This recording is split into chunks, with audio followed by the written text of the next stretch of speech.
toutes les générations donc bu mu yem tey nañ ci gën a scotché wu xam ni que rajo bi ak ñoom c'est pour forever. Voilà, c'est la radio de toutes les générations, forever, les fans avec la radio. Danañ ñëw un tout petit peu sauf que du may bëgg di wax kañ nga commencé musique. kañ nga ci dugg. Voilà, je suis pas trop dans ça mais dinañu am benn récap un tout petit peu. benn résumé de Khalil Afro Casa bu ñu waxee Khalil wax Afro Casa mais avant dama lay wax benn affaire. avant émission bi démarrer. dama jot benn coup de fil Tambacounda. benn xale bu jigéen moom moo Tambacounda. Salut ça va bien dama bëggoon wax ak Khalil ma ne ko yaay booy émission bi commencé wu defal ndànk te doo wax correctement nag. sa fan si la. J'ai vite compris. que c'était les fans.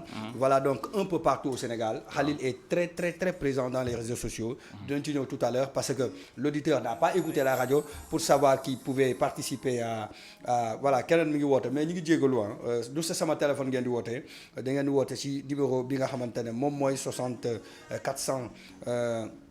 439 21 20 moom ngeen di woote pour mën a participer dans cette émission voilà donc je disais de ta présence Khalil dans les réseaux sociaux dinañ ci dellu un tout petit peu Khalil Afro Casa on t'avait vu avec un autre artiste ngeen defoon Afro Casa après ñu dem ba benn instant on t'a plus revu avec cet artiste là c'est devenu toi seul Afro Casa mën nga dellu un tout petit peu ci loolu. Bon loolu ci gàttal sama wax du ci bëre. mais xam nga booy cheminer ak ay nit yi nga xam ne dañ la sopp bëgg la. chaque fois quand il y a impact li nga leen amel mooy c'est le rendre compte. loolu duma ci mës a taay parce que xam naa ni que bu doon jot nañu am ay détails.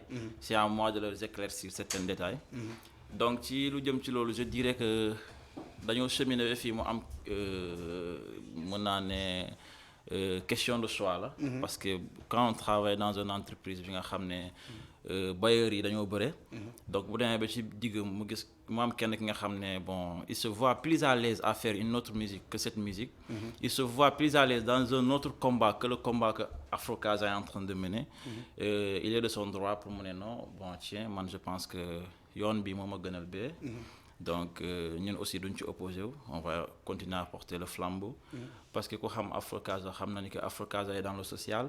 ku xam Afro Casa mu ngi ci li nga xam ne ça concerne la Casamance. tout à fait lépp li nga xam ne am na fi Casamance lu ne Afro Casa woy na ci Afro Casa def na ci ay pas Afro Casa def na ci ay jéego pour mun a changer loolu noonu. donc c'est un combat bi nga xam ne dañ ko porter engagé wu. donc ci biir combat boobu noonu s'il y a entre temps quelqu'un ki nga xam ne yéen. dans le groupe qui mène ce combat gis naa ni que il y a leneen li nga xam ne moo ko gënal bu déclaré ok on s'est dit ok puisque c'est ça ok dañ la yaatal yoon bi nga def loolu noonu nous aussi on va continuer notre chemin tranquillement sans pour autant gaañ kenn ci ñu ñuy liggéeyal. Voilà, donc certainement tu t'attendais pas à une question justement à l'entente de cette émission, mais quand même je pensais que c'était juste pour également éclaircir certains et puis mu tegee ne la quoi parce que c'est si suñu biir émission on va parler surtout de toi également mais également on a vu le Afro Casa le nom que tu as porté le Afro Casa le choix de ce Afro Casa là muy style musique bi nga xamante ne moom ngay def pourquoi pas mu bañoon nekk choix ou beneen musique mais mu nekk le choix de faire du afro made in Casa si on entend cela on comprend que les sonorités les styles qu'on retrouve en Casamance le choix de cela Khalil. Donc choix boobu noonu du dara lu dul bëgg vendre l'étiquette de la Casamance tampon Casamance bi lañ bëgg a jaay partout. Promouvoir la Casamance.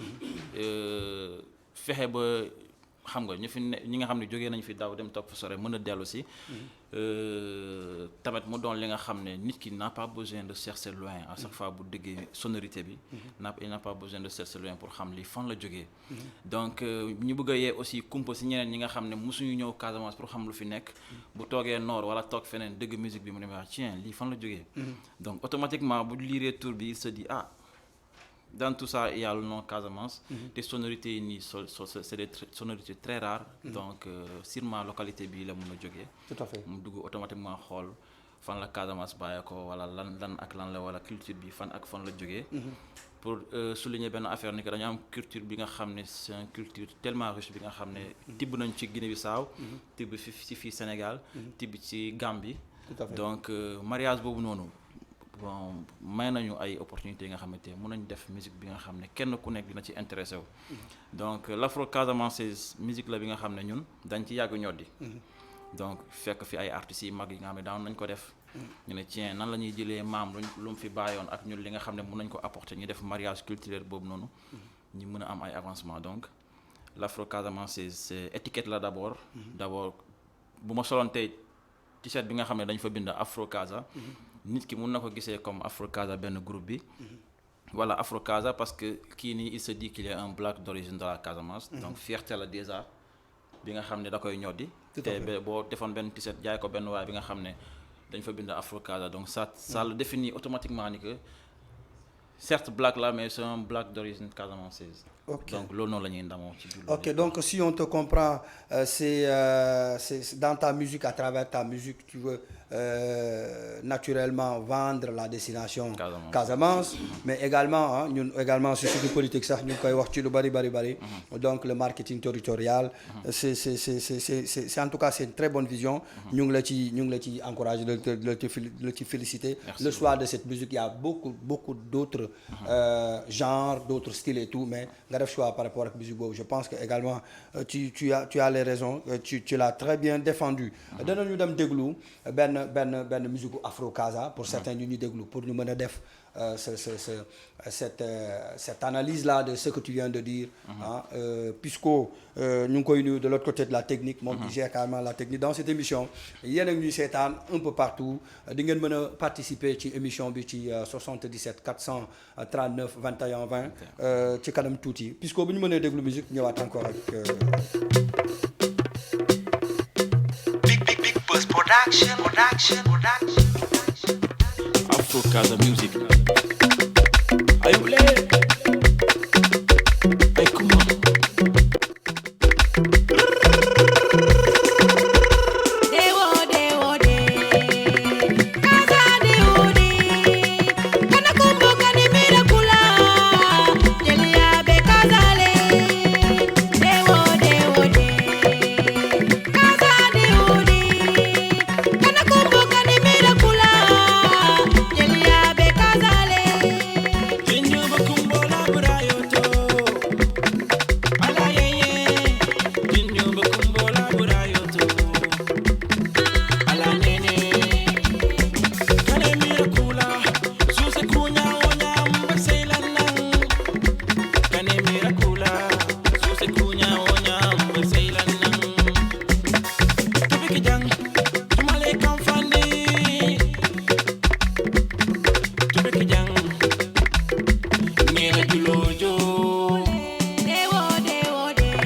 kabile bu dimanche jotee ñu ñëpp daje ci tali bi musu kafuke bile bile o bite bay no la de aye bite bay la zuma zuma bile bile o bite bay no la de bite bay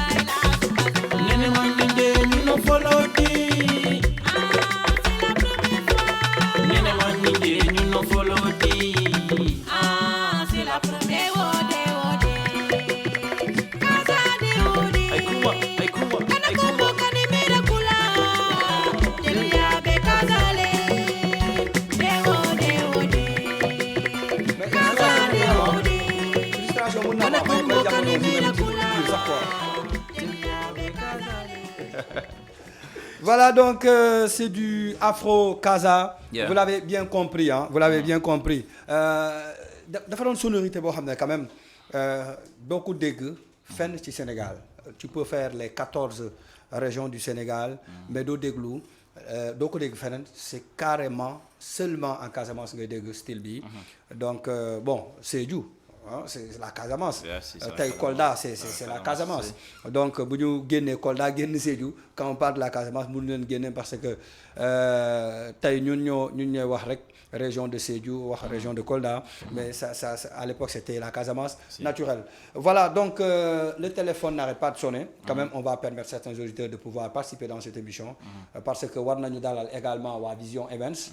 Donc le chargé de com de Vision Events on va parler également du du grand show Fessal Stade. Donc nga xam ne Khalil yaa ngi koy pare xam nañ loolu. Atap nelawatul même bu fekkee sax. Monsieur le secrétaire. mais bu fekkee sax xam nga. souvent ñu jokkoo ci et tout. Donc Khalil en commentaire un tout petit peu par rapport ak le son que tu conviens d'écouter quand est-ce que nga réaliser son bi est-ce que c'est dans un projet la nekk wala ci album la nekk ou tu peux revenir un tout petit peu sur ce son.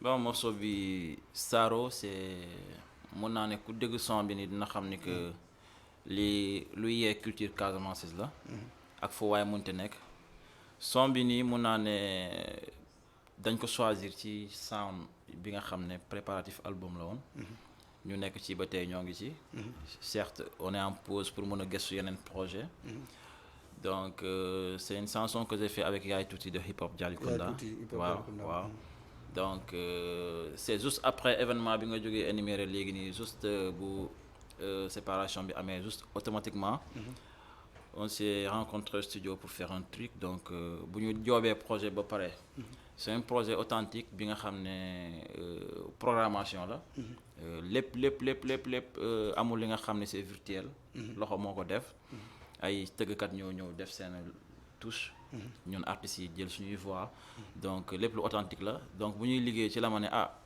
dama lay wéyal ci biir sound bi ma ne ko bon ma ne ko pourtant c'était pas prévu mu ne ma non dañ koy improviser kan ci noonu Yaay Tuuti ok je rappelle Yaay Tuuti Hip Hop Jalikounda ok voilà la belle voix de Yaay Tuuti ñu ngi koy nuyu au passage ok donc bu mu ñëwee ne ma dama lay woy parce que mérité nga ko quoi donc bu muy woy ne ma carrément mu woy partition bu ma touché ne ma xam nga bul ragal bul jooy dara quoi doomu Casamance nga ana Afro Casa bi nga sampoon fii nii ba mu toll fu mu waroon toll donte ndogal am na mais gëmal ni que ñaanu yaay ak ñaanu baay moom ci ku mu nekk ku ne rek bu ñu ko xoolee xam ko donc ne crains rien parce que doomu Casamance nga ñun lu métti dañ ko ñeme donc dañ koy engagé quoi donc mu doon lu ma touché ma koy nuyu de passage donc ci un tout petit peu parenthèse sound bi lii la quoi. ok voilà donc mu nekk son boo xamante ne naturellement foo ko teg gars yi du ñu toog du ñu taxaw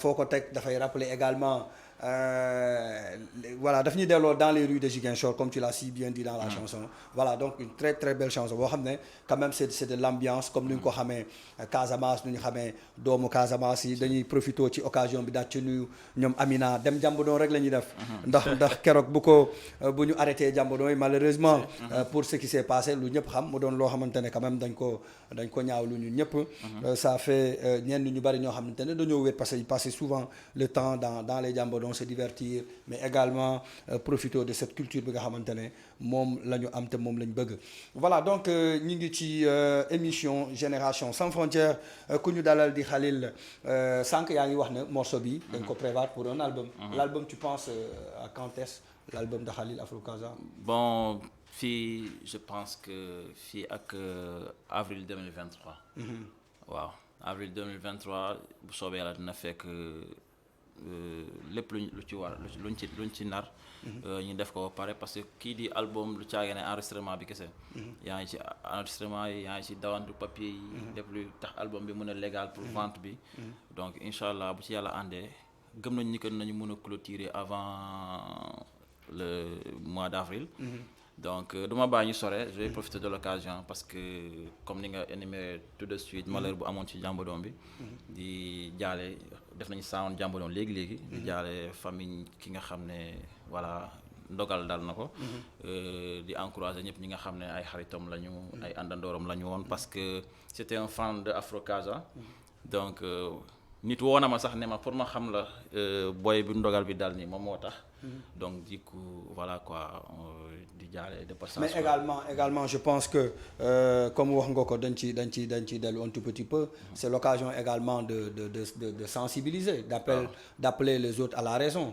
ndax xam nga bu Jambadoon c'est vrai gars yi bëgg nañ ko Casamance yi jeunesse bi bëgg nañ ko mais mi ngi doon jël ay tànk yoo xamante ne également wax nañ ko ci débat yi bari ay tànk yoo xamante ne vraiment du tànku Jambadoon quoi je veux dire donc nu ñu ko doon defee avec le respect forêt ku ne dem sa yoon après finalement si on commence à voir la violence si on commence à voir certaines choses yoo xamante ne bokku ci woon je pense que tey yow l'occasion nous on a l'occasion quand même de dire aux autres que nañu delloowaat xel yi bu baax a baax foo la kaf la ree la donc yeneen yu ñu ci doon bëgg a def xaju ci voilà effectivement c'est un cri de cœur que l'on lance na gars yi dellu si à la raison donc voilà kii di Papa Jo désormais gëm nañu que il se repose en paix mais nañu éviter loolu noonu pour la prochaine fois ñu xam ni que foo kese la luy dajale xam nga rek booy la luy dajale ñëpp la day na dajale mag ak xale donc nañ ko rafetal quoi mu gën a nice. voilà nañ ko rafetal mu gën a nice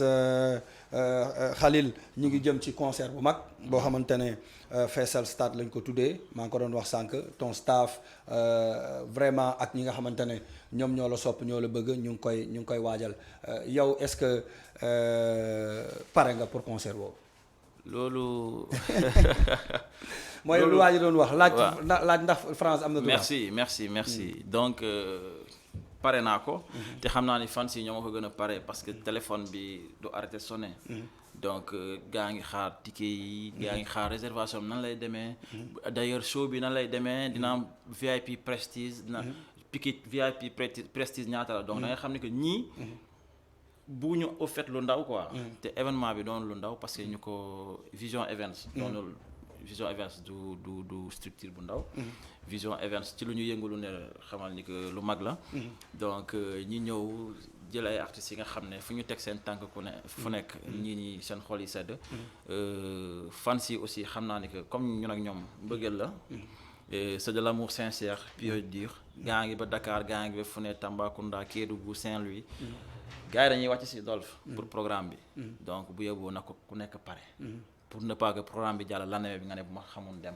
ok waaw parce que voilà quoi. En tout cas Faisal Stade je rappelle c'est le 27 décembre au stade Pedro Gomis. donc muy fu gars yi di woowee stade municipal. danañu jël ñaari auditeur en attendant ñuy recevoir également ki nga xamante ne moom mooy Lafaji pour Vision Events Pro moom muy coordonné mu doon chargé de communication Vision Events Pro ñu jël mbokk moomu. Génération FM allo. Allô oui. Ça va très bien. Ici Provision. Yeah, Provision l'homme. Ma man. Naka la baay. C'est les jeunes producteurs.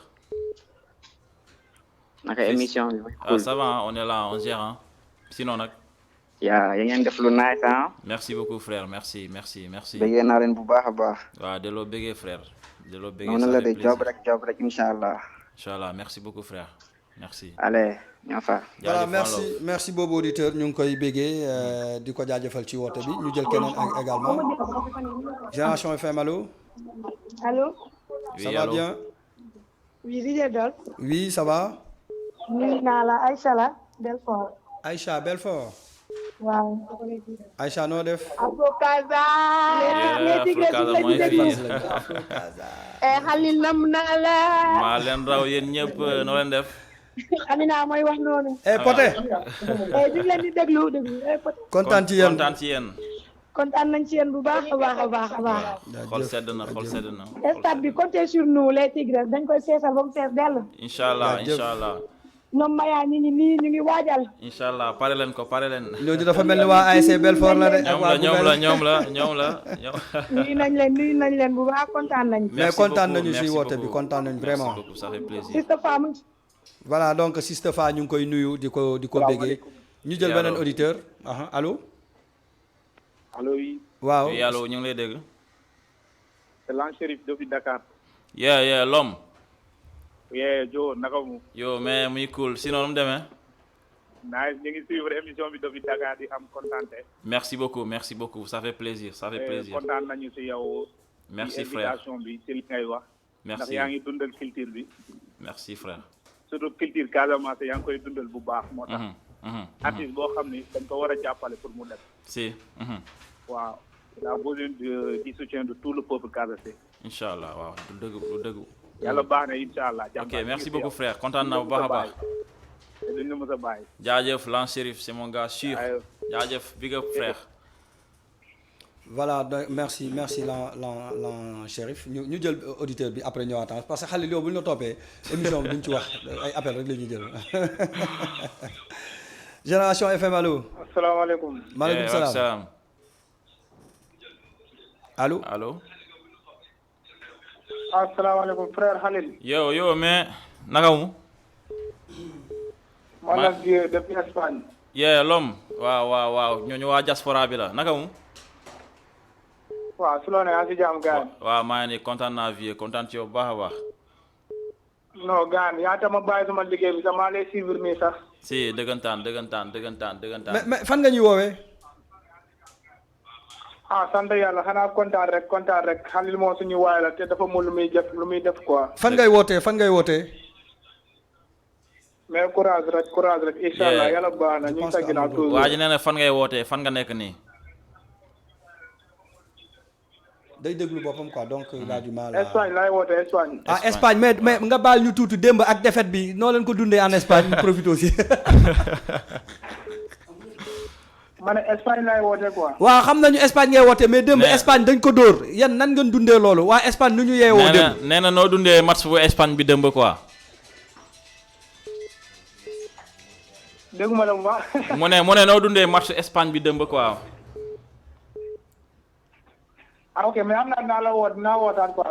incha allah waaw ok waaw merci beaucoup en tout cas merci dañu bëggoon profiter rek tooñaale ko pour xamaale si comment les choses se sont passées en Espagne parce que démb Maroc moo daan Espagne ci tiro bi na jël kenn waaw jëlal kenn waaw jëlal kenn oui allo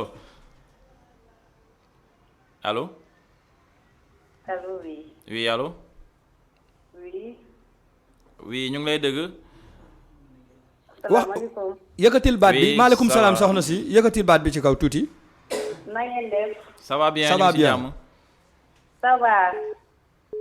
waaw ñoo ngi sant yàlla bu baax a baax. allez-y. damay woote en direct émission Khalil bi. ñu ngi lay dégg yaa ngi ci biir émission bi. maa ngi lay dégg. allo oui salaamaaleykum.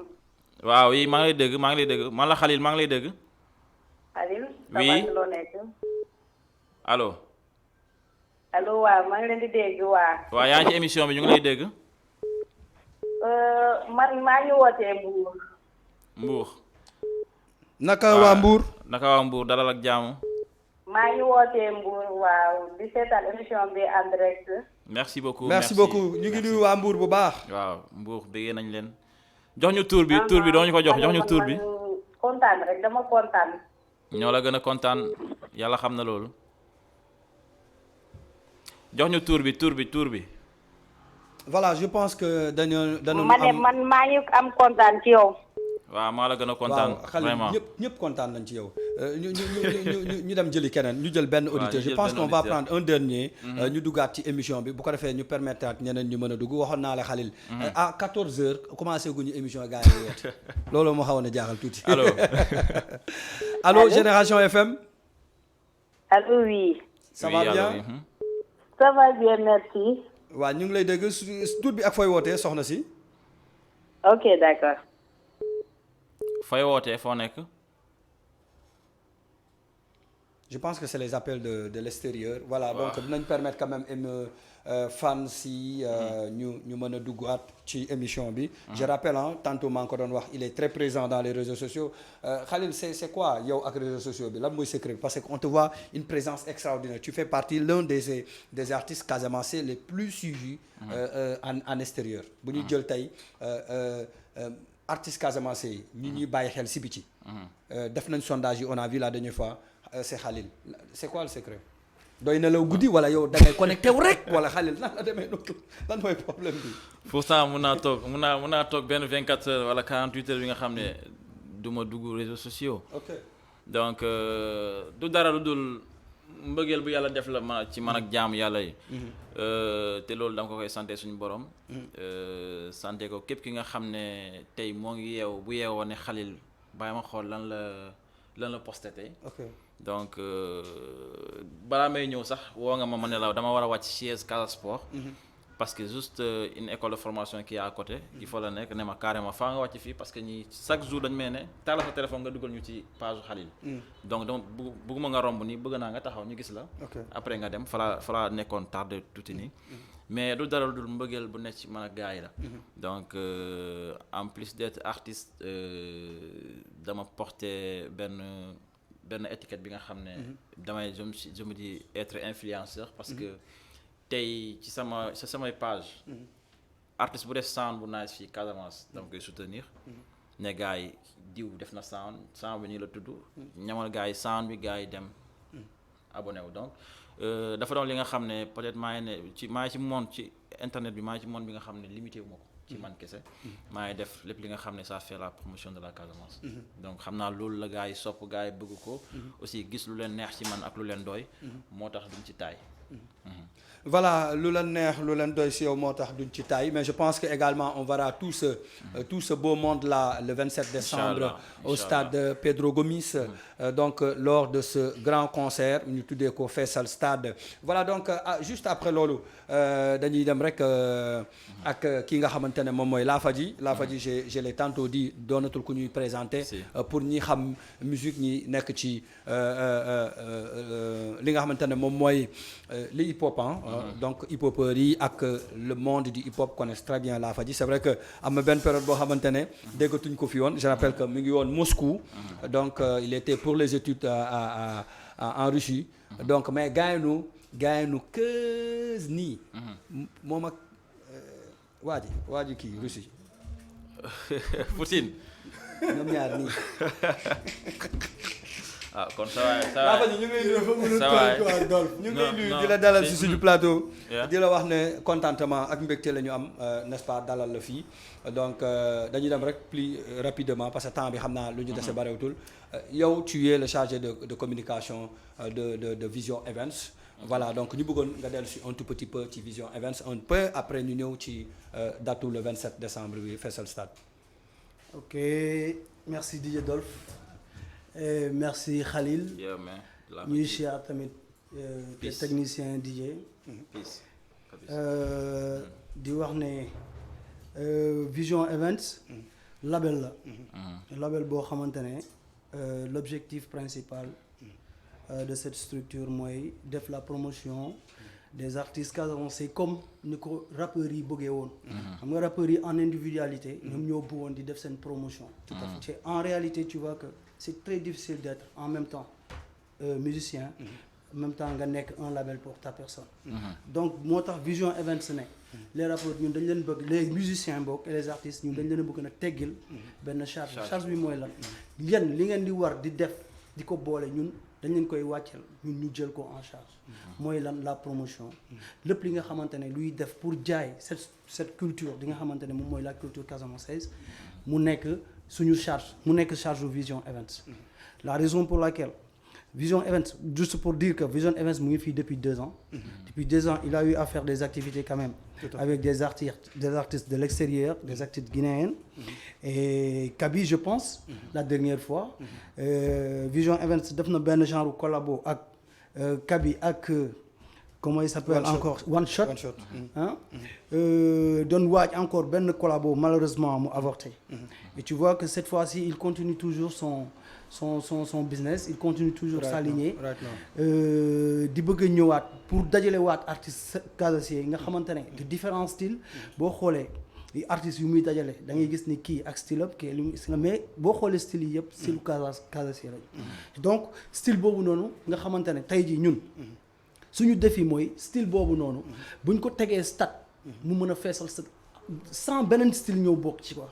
nga xam ne boobu c'est un style typiquement Casamançais bi nga xamante ne moom mooy ñëw ñu woote ci style boobu noonu mu ñëw feesal li nga xamante ne moom mooy le stade parce que cette fois-ci le défi ce n'est plus ay dem alliance dem centre culturel le défi maintenant c'est les stades. Plus jamais le Vision Stade Vision Events plus jamais maintenant duy seetaan benn artiste de renommée comme Khalil ou bien yeneen ñu nekk biir Casamance ñuy def seeni concert nu mu tuddati ay alliance ba pare ñuy ñëw di fayaat ay bor. Tu vois parce que les places sont limitées. waxuñu alliance wala centre culturel baaxul mais dafa ndaw pour les artistes de renommée comme ñii ñoom Khalil ak ñeneen ñi nga xamante ne ñu nekk fii en biir Casamance quoi. dañoo dépasser niveau boobu donc si tu vois à Dakar c'est des artistes de rien du tout. ñoom ñooy songu ay grand théâtre ñoom ñooy songu ay stade yu mag di ko feesal ba muy tuuru. ñuy def ay guichets fermés. mais pourquoi ñun suñu défi boobu ñun duñ ko relever. donc Vision Events en grosso modo pour de tënk. parce que temps bi daf ñoo xoj. lii moo nekk objectif am quoi. Exactement. Voilà donc parlant du 27 décembre feesal stade. Il y a Khalil qui est là, il y a également un autre artiste boo xamante ne donc tête d'affiche la comme Khalil nu mu nekkee tête d'affiche.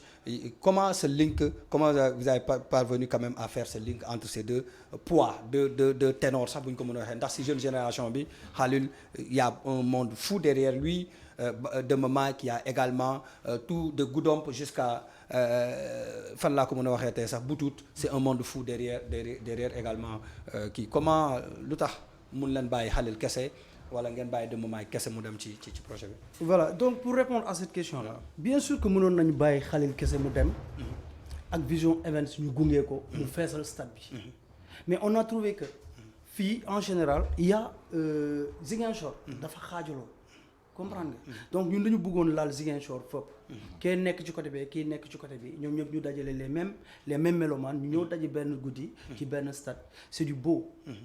comprendre nga te je pense que loolu rek bu amee moom moo gën a gaaw a jaay culture bi parce que kii bu ñëwee ñibbi fu mu jógee yóbbuwaat fa l'événement kii dem nii yóbbu fa événement bi je pense que bu ñu defee loolu événement bi day éparpillé wu day tas day gaaw a tas di bouche à oreille tout simplement ñun dañuy gis ni les artistes non seulement dañ leen di gën a jaay au niveau de la Casamance mais aussi leur style dañ koy gën a yóbbuwaat parce que le style il est casamançais te même boo demee Mbour am na fa genre style bi mais ñan ñoo ko fay def loolu mooy la question ñan ñoo fay def ce même style là c'est des Casamançais donc Casamance boo demoon ba extérieur tu verras des gens qui font peut-être la même chose mais boo xoolee seen racine Casamance la donc c'est une culture personnelle ñun ñoo ko moom donc lu tax ñu koy bàyyi muy dee dañ koy dekkil te on va le faire avec la manière avec les artistes yi nga xamante ne ñoom ñoo ko mérito def ko ak artistes yi nga xamante ne ñoom ils sont là pour ça ñoom Casamance rek moo leen ñor Khalil je prends l'exemple de Khalil il est dans ça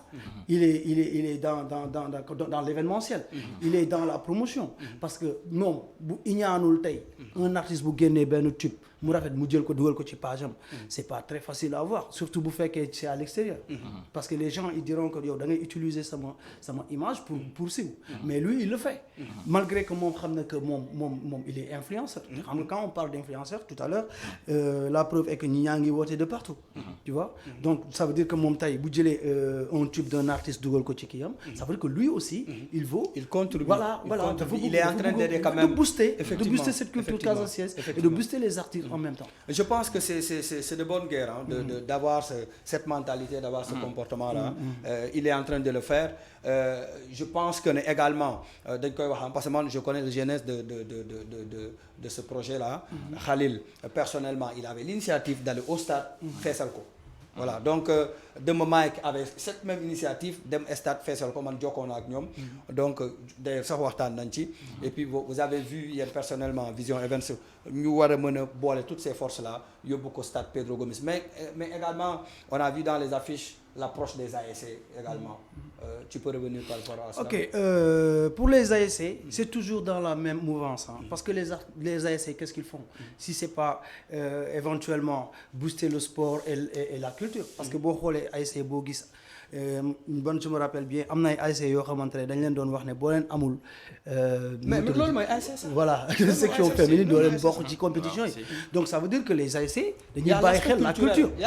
ça fait partie. Effectivement voilà donc ça fait partie. Exactement donc ASC yi ñun nu ñu nekk di liggéey ak ñoom justement mooy juste voilà essayer de coopter le maximum d'ASC parce que ñoom lii tam seen rôle la. seen rôle ñu def ko. jéem a xool ak ñoom seen i président xool lan la ñuy def ba ñoom ñu participer ci événement bi mais en quoi faisant en les allouant des blocs bu ñu leen allouer bloc ba pare ñoom je pense que ci bloc bu nekk bu ñu jaay ASC bi mën na fa jël 20 000 francs c'est juste pour motiver en tout cas les actions et ak coono yi nga xamante ne yooyu la ASC di ci war a kii pour mu bañ di liggéey rek pour neenu yeen ñu ne Khalil moo nekk di liggéey pour pocham wala DJ Dolph moo nekk di liggéey pour pocham ou bien Vision Events ou bien freestyle c'est ça hein freestyle la seen kii bi c'est comment encore label bi Prostyle exactement ou bien Prostyle moo nekk di liggéey pour boppam ok moo nekk di liggéeyal boppam donc pour ñëpp ñu xam ni l'événement est un événement de la Casamance et un événement de tous les Ziguinchorois et un événement de tous les mélomanes et un événement de tous les amoureux de la culture comprendre nga. voilà un événement de tous les amoureux de la culture Khalil. ba tey dese nañu ay militants mën nañu jëlaat fans yi parce que yow moom ak fans yi histoire boobu noonu xaw ma ku koy mën a régler xam naa yow 2 heures de temps émission moo lay doy 1 heure émission mun la doy parce que ñoom rek dañuy jël 1 heure. Khalil événement bi di feesal stade. mu nekk challenge. challenge la parce que c'est pas évident stade bi ñu ngi wax feesal ko mais yombul de. stade bi. kan mooy ñëw. pour stade bi mën a fees. stade bi bu weesoo Dema Mike ak Khalil mi fi nekk. am nañu kii Baye Moussa Mélodie. am nañu Black bëri na waaw Black Mélodie am nañu Baye donc gis naa affiche yi tout à l'heure donc les artistes sont très nombreux. voilà bon yeneen tête d'affiche bi yow yaay tête d'affiche yow ak Dema Mike. donc yéen ñaar moom laa doon wax sànq laa fa. c'est très réfléchi ñun ñaar kese stade bi fees na c'est très réfléchi. ñun ñaar kese am nañu gisee fermé waa ji lu nekk ci ginnaawam dafa bëri. waaw lu nekk ci ginnaawam dafa bëri Dema Mike. man damay ragal. excusez-moi de m'avoir introduit dans ton temps mais damay ragal le jour. gars yi di laaj ay tickets mais il faut prévoir ay tickets par réserve. mais ragal gars yi laaj ticket du am. ou bien place du am. parce que man li may gis nii bon en fait li may sentir nii ci Khalil te gisaguma Dema Mike. damay jàpp ni pour man l'événement est déjà réussi quoi sincèrement. tout à fait Khalil way. dama doon ne ñun ñaar kese stade bi fees na. parce que. mais son Khalil bi kii bi jàmbo bi dama koy bugg am en fond sonore daf may xaw a kii parce que dama xaw a lewet tuuti dama xaw a xam xaw ma clim bi la xaw ma dama xaw a seetlu tuuti saaro bi waaw saaro bi dama ko jox en fond sonore may am dara après ñu jël auditeurs yi parce que sinon dinañ mere Khalil. dinañ ma mere de. waaw loolu moo xam naa dañoo armé pour woote. waaw pare nañ de waaw allez-y Khalil tu disais waay. dama doon ne stade bi maag Dema Mike kese fekk ñenn ñi ñëwagul fees na ba pare donc bu gars yi ñëwee rek day tuuru kon na gars yi gaaw. mais yow show bi est-ce que yaa ngi pare spectacle bi. man dernièrement show bu ma jógee def week-end passé gars yi ñu ngi ciy caw. danseuses yi gars yi mais nañu xam ni que muy danseurs yooyu noonu muy danseuses yi fa nekkoon. ñooñu ñoo ma gën a pare le 27. ñooñu ñoo ma gën a pare le 27. ñu ngi am ay répétition gars yi ngi pare ak yooyu. répétition parce que Atab may fàttali Atab moom moo yor background Khalil bi ci ginnaaw. waaw c'est moom c'est le bras droit. c'est un homme de défi. souvent dañ koy woo gars yi woo ko ne mais Atab est-ce que yaa ngi pare affaire yi mu ne day yëngal bopp bi rek noppi nee na ñuy comprendre ñu sax. non moo ma ko gën a pare moo ma ko gën a pare te suba ngoon gu dégg bëccëg mooy ci mobilisation yi. voilà donc à chaque fois bu ma ko dénkee dara loolu noonu damay fekk man bu ma tëddee damay nelaw damay xam ni que damay yeewu fekk plus li ma yaakaar. c'est ton homme de confiance. voilà plus que li ma yaakaaroon. donc moo ngi mobiliser gars yi booy ñu ngi ci répétition yi dem depuis léegi. donc jour boobu noonu spectacle bi nga xam ne. musuma ko joxe feneen laa fay joxe. donc na ñëpp gaaw dagg ticket depuis léegi. donc voilà donc dagg ticket dañu ñëw ci Laafa ji ticket est-ce que c'est déjà on peut cibler des points de vente wala c'est dans les jours à venir. Je pense que fu mu nekk nii je pense que ticket yi pare na. ok ticket yi pare na que déjà je pense que balaa ñu fiy jógee.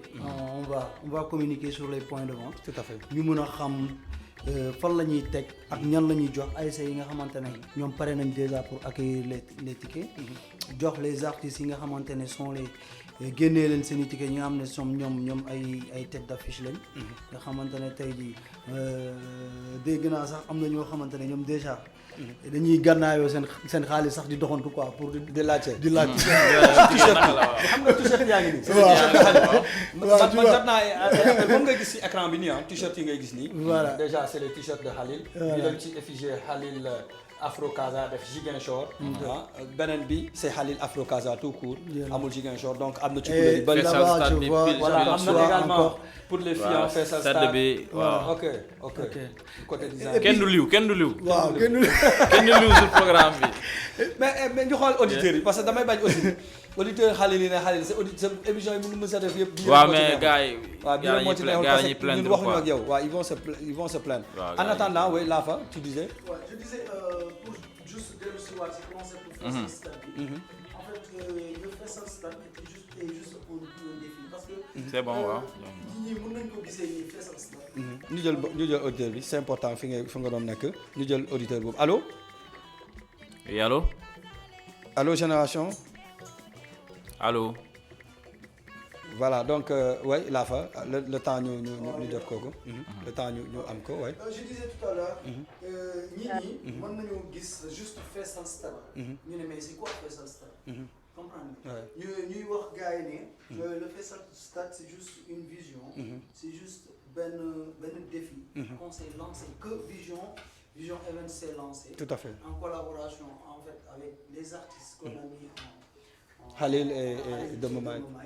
juste pour won gars yi ne si les artistes sont capables non seulement de Faisal Stade bi mais di def ay événements yoo xamante ne jéggi na ñun jamono yi ñu doon hip hop gars yi sax ñemewuñ ko. Donc tu vois c'est juste pour donner un exemple. Il faut ñun tamit ñu am benn audace. audace bi lan la à Dakar tu vois les artistes KGC bu fa mus a teg concert. même Fafadi bu mu nekkee ci jamonoom sax. musuma dégg foofu moo fa teg concert. bu amee concert fii la koy ñëw def. dafay jouer day jouer ay ñu koy invité. mu jouer ay voilà ay première partie lay jouer. mais léegi ñun dañu ne le défi ici. ça démarrera ici à Ziguinchor. que gars yi commencé teg seen affaire fii mais du ci alliance comme je l'avais dit tout à l'heure mais stade lañ koy def puis après on va voir comment on va le faire. fa lañ jëm lu ci mënti am daal fa lañ jëm. bu fekkee fees na feesul fa lañ jëm. voilà man loolu laay bëgg a c'était juste dem fa c'est déjà le travail. pour leeral ñu xool auditeur boobu ci ligne bi Génération FM allo. allo Génération FM. voilà un petit souci. technique waaw. ci auditeur bi la voilà donc mais également bu ñu amee retour dinañ permettre aussi ñu xam ndax waajaa nga fa wala newu fa. Khalil dañuy dellu si un tout petit peu yaa ngi wax le mois de février normalement. donc mën nañu séntu album bi. avril mën nañu séntu album bi. album bi ça sera un album Afro Casa quoi. yeah 100%. 100% de l'Afro Casamançaise. te am bëri na ay surprise foofu. bëri na ay surprise y a pas mal de surprises. mais quand même Afro Casa bi dinañ ci sentir sonorité yi quoi. sonorité yi nga xamante ne l'afro beat bi ñuy dégg nii peut-être dina am ay samples yoo xamante ne. day am ay samples day am différents mélodies yi nga xam ne fii la base yoo. doo ko am feneen. du genre counting. dinañ ko fa jouer. dinañ fa jouer en tout cas daal ay percus yi nga xam ne à part fii Casamance. doo ko dégg feneen. donc projet bi dañ ko xaaj ñaar. donc yeneen yi dina am de l'afro Casamance bi nga xam ne di nga ci am touche universelle bi. bi nga xam ne tey ku ne monde musical moo fi jiitu c'est-à-dire style nigérien bi. ak ñu jël ko ak suñuy làkk ñun.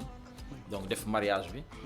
di nga ko fekk foofu noonu donc 2 phases la li nga xam ne boo tourner page bi nii fekk fa li nga xam ne typiquement Casamance boo tourner page bi fekk fa li nga xam ne c'est des mélanges c'est ouvert à merci voilà à d'autres voilà loolu c'est pour mu album bi neex a jaay maaleykum salaam maaleykum salaam salaam jox ñu salaamaaleykum boobu xaw ma fu mu jógee boobu jékki-jékki rek daanu salaamaaleykum oui allo allo allo Génération FM allo lii de dama lay xamal benn affaire gis nga auditeurs yi bu ma leen jëlu dinañ organiser waat beneen émission ak xale mënul nekk c'est impossible parce que su ko defee studio rajo la ñuy def parce que foofu téléphone bi moom ak moo bëgg studio rajo parce que foofu à chaque minute yaa ngi ci dédicace allo jël na ci kaw wàcce ci kaw wàcce à longueur de journée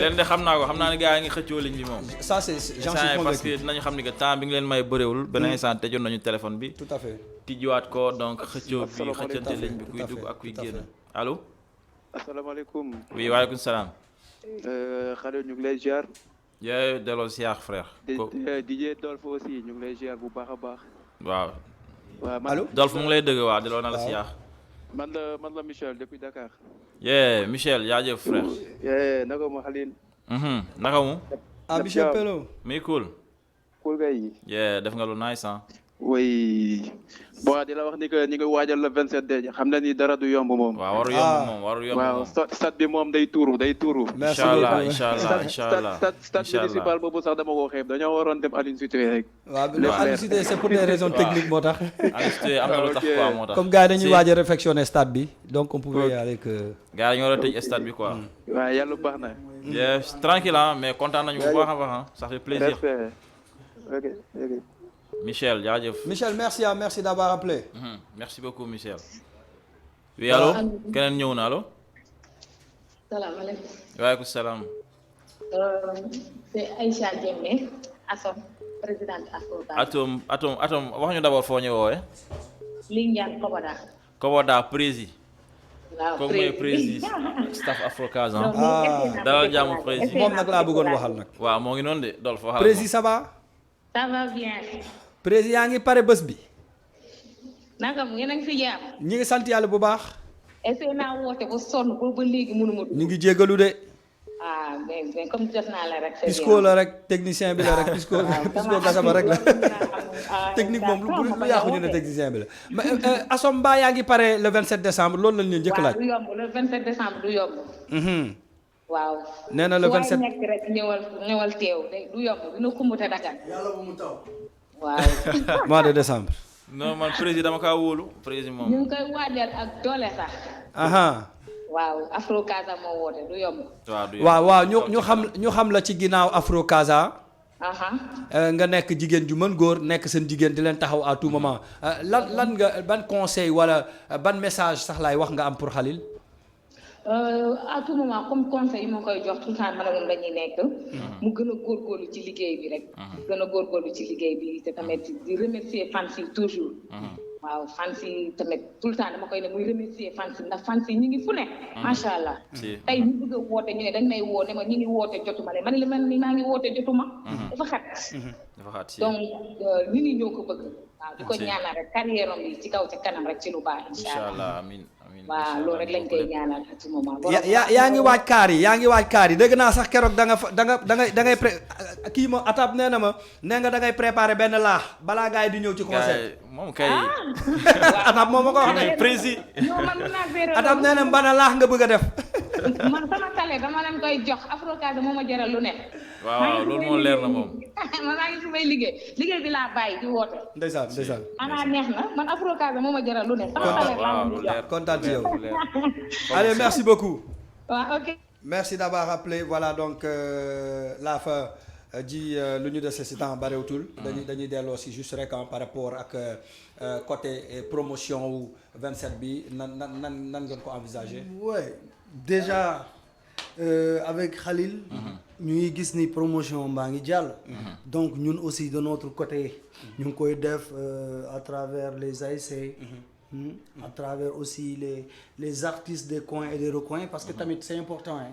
Les artistes yi ñuy invité les artistes qui doivent se produire le jour ñoom tam dañu am seen public tu vois parce que ñoom it tamit bu ñu communiquer seen prestation pour le 27 j'en suis sûr que ils vont drainer un peu de monde parce que ce sont des artistes aussi de renommée comprendre nga donc ni ñu koy waxee la massification se fait dans ce sens là mooy maanaam ku nekk li nga am nga indaale ko ñii moom am nañ lu ñu am ba pare ñoom dañuy xaar mu ñor rek bés bu ñor rek ñu yekk rek ñu indi teg voilà suñu genre yi ñun ñooy ne gars yi ñëw leen parce que voilà quoi on était dañ fi raaroon mais bien on est là ñuy renouveler waat encore ni ñu koy waxee intimité yi ak gars yi pour wax gars yi ne l'événement est là c'est le 27 bu ko kenn wuutu que ça sera un événement très très bien organisé et réussi ndax ko gars yi xaar parce que les artistes yi ma gis nii du yomb de waaw surtout xale yi Afro Casa gis naa ni bëri na xale de Bon, Afro Casa, Khalil, déjà quand j'étais eu la dernière fois, malay wax fan nga toll ci mobilisation bi, tu m'as parlé quand même de waa Cap Skirring, tu m'as parlé des gens également de Bignona parce que tu as vraiment un bon public. La dernière fois même avec le travail qu'on a fait pendant les vacances, on a vu ñaari bus yu jógee Cap Skirring, ñett yu jógee Bignona. Moi j'étais là ébahi quoi. Je me suis dit mais Khalil ñi xanaa da ngeen dafa doon taw voilà xanaa da nga fay ñii pour ñu ñëw fii te dafa doon taw quoi. Voilà donc je vois que également mbooloo bu takku mu ngi ci ginnaawam ñu koy ñaanal yàlla cat sori ko ci bés bi yàlla may ñu tan fekkee ba nga xamante ne nuñ mën a célébrer le 27 décembre. En tout cas c'est le show de la jeunesse. Moi je pense que loolu boo leen ko waxee rek ça concerne la jeunesse ndax waa Bignona ñi ngi ci waa Cap Skirring également ñi ngi ci mais si seen artistes yi les artistes de Bignona vont participer mais également ceux du Cap Skirring gis nañ ko ci affiche bi. Voilà donc lu ñu dese bareetul dañuy permettre ñaar wala ñetti auditeurs waaw ñaar wala ñetti auditeurs yu mën a dugg ci émission bi bu amee ku nekk ci bunt bi rek Génération Allo. salaamaaleykum. maaleykum salaam. man la Aïcha depuis Dakar. Aïcha depuis Dakar. di nuyu suñu artiste boobu Khalil bu nekk foofu. fay nañ la Aïcha. daa ñuy ñaan maa ñaan Khalil. mu nekk nit ku baax. nekk artiste bu baax. mu xamante ne. waaw daa am lu ñu koy fay lu ñu. boo paree nga ñaanal ma man itam. boo paree ñaanal ma man. xanaa ne ko ci émission bi. waaw maa ngi yaa ngi ci biir émission bi maa ngi dégg maa ngi nii Khalil mu ngi lay dégg. waaw ok maa ngi ñaanal daal ñëpp daal. ok merci. bàyyi ma ci kenn. kontaan nañ ci yow li yëpp temps bi la rek temps bi ñu xooj nañ jël keneen lu mu gën a gaawee. allo allo. allo. salaamaaleykum. waaleykum salaam. maa leen di nuyu di leen ziar. delloo ziar fay nañ la. di la depuis Dakar. ok noo def. naka mu Khalil. ça va maa ngi nii maa ngi sant yàlla bu baax a baax di kontaan ci yow. mbaa yéen a jàmm bu baax a baax. waaw ñoo ngi ne alhamdulilah sant yàlla bu baax yow nag. maa ngi si jàmm kontaan ci émission bi rek. merci beaucoup merci beaucoup. di nuyu waa Ziguinchor bu baax a baax. ñu ngi lay fay bu baax fay nañ la. di leen ziar kontaan naa ci plateau bi. merci beaucoup merci. Khalil dañ lay ñaanal gudd fan rek. amiin amiin amiin amiin. ak jàmm. amiin amiin. nga yàgg ñoo bége rek. mosuma woote nag ci émission yi mais c'est la première fois. merci beaucoup merci beaucoup. loolu fort na. moom moo ñu ko jaral. ñuy déglu ay musique am. muy yeete. si kontaan nañu. tamit la ñaanal carrière gu gudd rek. amiin amiin amiin amiin. yàlla defaral voix bi. amiin amiin amiin. taxawu la sàmm la daal. amiin amiin. jërëjëf voilà donc ñaan yi rafet na yéen a gi yaatu na. waaw je pense qu'elle a tout dit. yow tamit wax nga sa ñaan yi tamit. waaw xam nga. amiin foofu ñu jël beneen auditeur temps bi moo lañ amul. Génération FM allo. allo. mbokk moomu dem na donc Khalil est-ce que waa Dakar ils sont au courant est-ce que am na ñu la confirmer déjà pour le 27 est-ce que am na ñu la wax ne que dina ñëw parce que on a vu que tes fans sont un peu partout. Dakar foofu la. bee passé ñu defoon. moi personnellement tu m'as présenté une délégation qui est venue de Dakar. waaw mooy bu ñu defoon à l'hôtel Néma Kajoor waaw. ñooñu ñoo ko gën a pare. ñooñu seeni message day taw chaque fois. démb rek dama dugal tiset bi comme Allô. Allô. Allô Génération FM ça va. Ça va très bien. waaw man la Mike. yeah Mike. si Mike. waaw naka waaw maa ngi bëggee xale la ah. di Adolphe c'est Mike depuis Djiringor. yeah Mr Mike. yeah naka bu. nu mu demee. waaw mais xanaa di bëggee di kontaan si émission bi. jaajëf waaw di ñaanal Khalil waaw ca kaw ca kanam. jaajëf frère waaw nañ ko ñaanal c'est un grand artiste je l'aime moi personnellement dama koy siit lu bëri. waaw yàlla na ko yàlla defal jàmm ji bëri keroog mu ñëw ak 100% def soobu waaw bu kenn xaarul ci moom. triple XL. inchallah ok ñu ngi lay bëggee daal. waaw. Mike kontaan nañ ci moom voilà donc merci beaucoup. Le temps fu mu toll nii course bu garaaw la ñuy def ak chrono bi. ñu jël kooku laataa ñu dem. allo allo oui. oui bonjour sama gars yi. ça va bien. bonjour. si. ati DJ Dolph man la Danny Boy. Danny Boy Daniel Manga. Ndaanaan. woote naa woon sonn gars yi. ñu ngi jégalu de bëri nga ci ay morom de yow ak kan. bu xante bi la quoi bu xante bi la. technicien bi la Pisco bu génnee ngeen indi ko problème.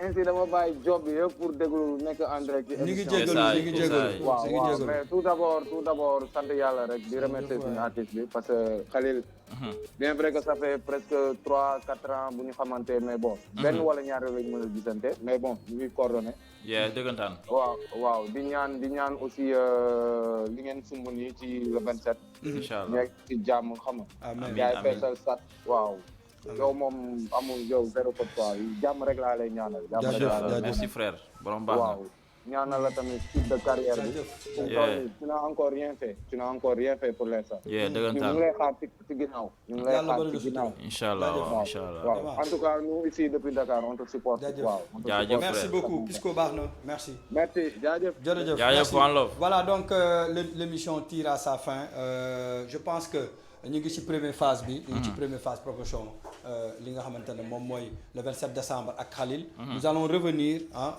fii ak semaine yi di ñëw on va revenir encore avec notre émission avec Khalil c'est promis mais également dinañ dégg Khalil ci yeneen rajo ci préparation 27 décembre bi loolu c'est promis voilà vite fait bon di nuyu Khalil ndax moom moo nekk l'invité principal man fi suma gàlle la di la nuyu yow dool di nuyu Chris di nuyu ton secrétaire di wax ne vraiment Atab waaye di wax ne vraiment l'émission jàll na et puis kontaan nañ parce que lii man kii na kawe na sama njort quoi gis naa ni bon les gens sont trop motivés pour le 27 et que je pense que bu soobee yàlla muy dara tëwul bu ko neexee événement bi day réussir. merci Khalil.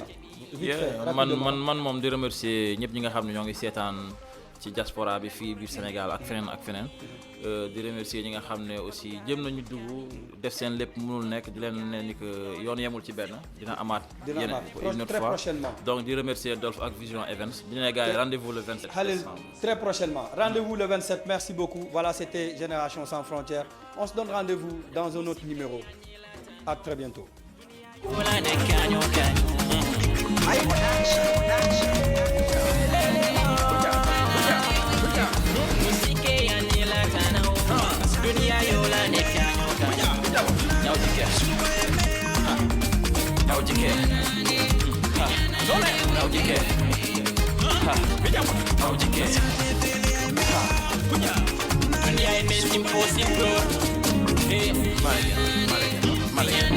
Johnny na kok bo bare ko